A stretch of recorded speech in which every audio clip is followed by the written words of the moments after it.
Hey,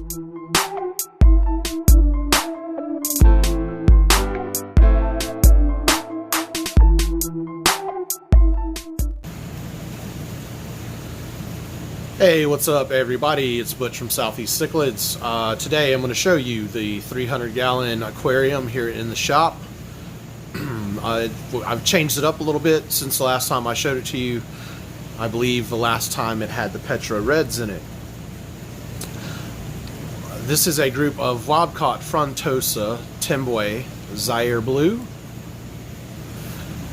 I'll show you some pictures of before during this video of the before of how the tank, as far as the background was blue, the sand was white, so I'll give you an idea of how these fish will look on a lighter substrate versus a darker substrate.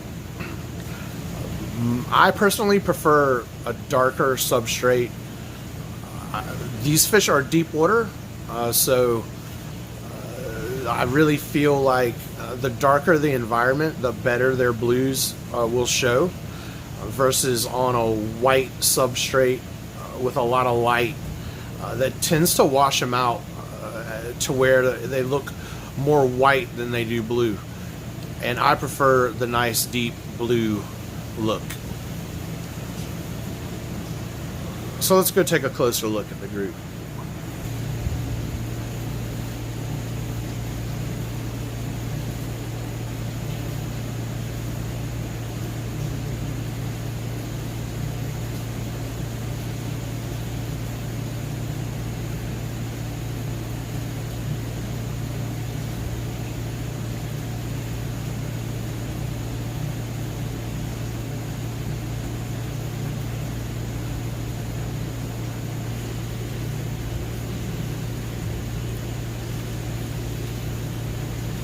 There are 2 male and 12 female in this group.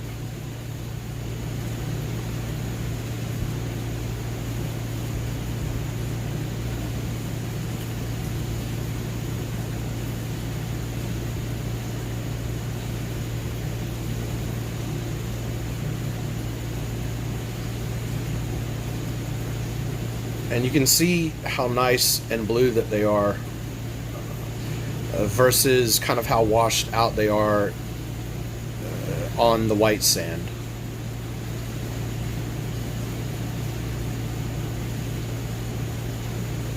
And that's not to say that they don't look good on white sand. I prefer them in the darker environment.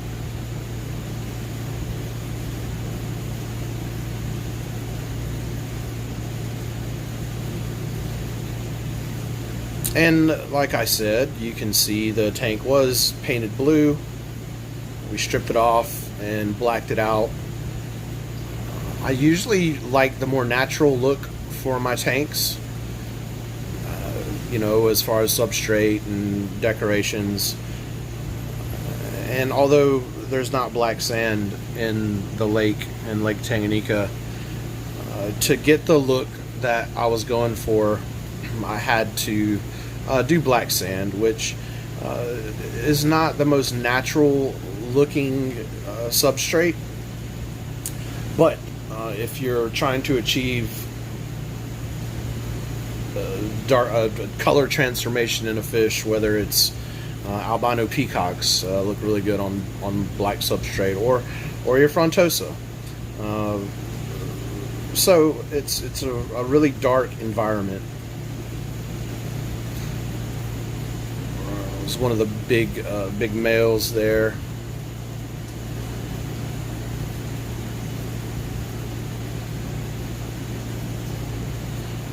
And I know a lot of people like to keep a Frontosa in their Malawi tank. And while it works and people do it and they're successful, the Frontosa, as you can see, they are pretty slow moving. They don't move around a whole lot. They're naturally a nocturnal ambush predator in the wild. So they don't move around a whole lot. So in a Malawi setup with lots and lots of fast-moving fish, Frontosas are typically miserable. So they do much better in a group of Frontosa. Again, this is just Frontosas being Frontosa. Not a whole lot of action, but they're a lot of fun just to watch, kind of float around. The blue, the deep blue, is just one of my favorites.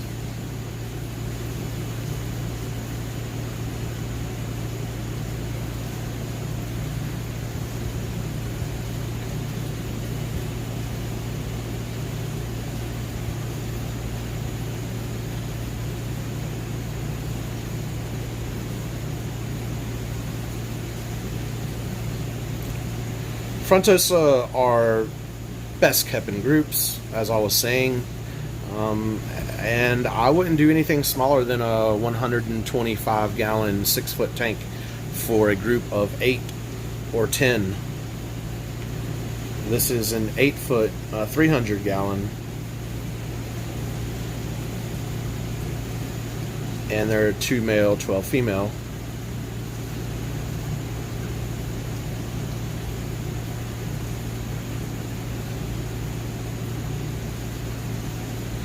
And they establish their own hierarchy from the males to the females. There'll be dominant females, just like the dominant male, big perp back there.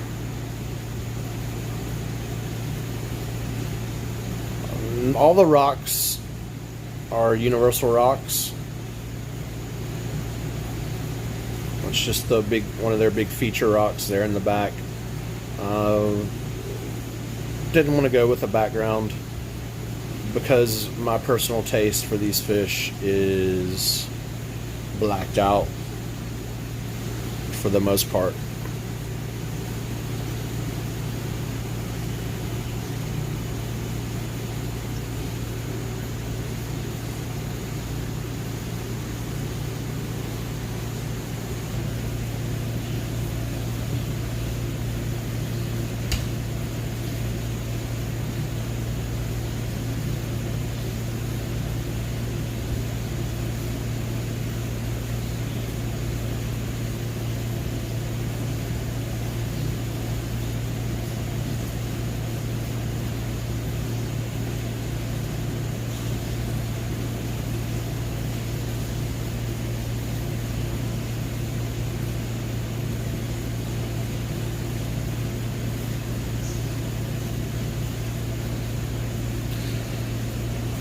Well, thanks for watching. I will keep you updated on the progression of this group. I don't believe that I'm going to add anything. You can add Calvus, Compressiceps, Julies, some different rockfish, but I'm just going to leave it all Frontosa.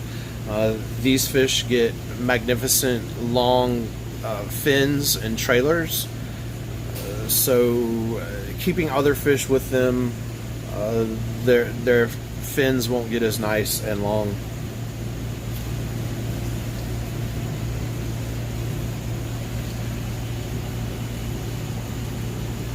But there are suitable tank mates that could go with these.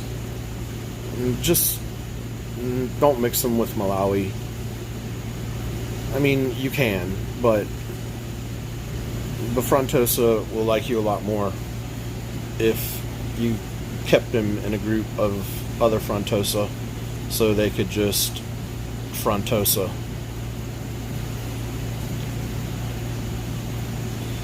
Thanks for watching, guys. Check us out at www.southeastcichlids.com. Sales at southeastcichlids.com for any questions about these fish, the setup. just let us know. Thanks for watching.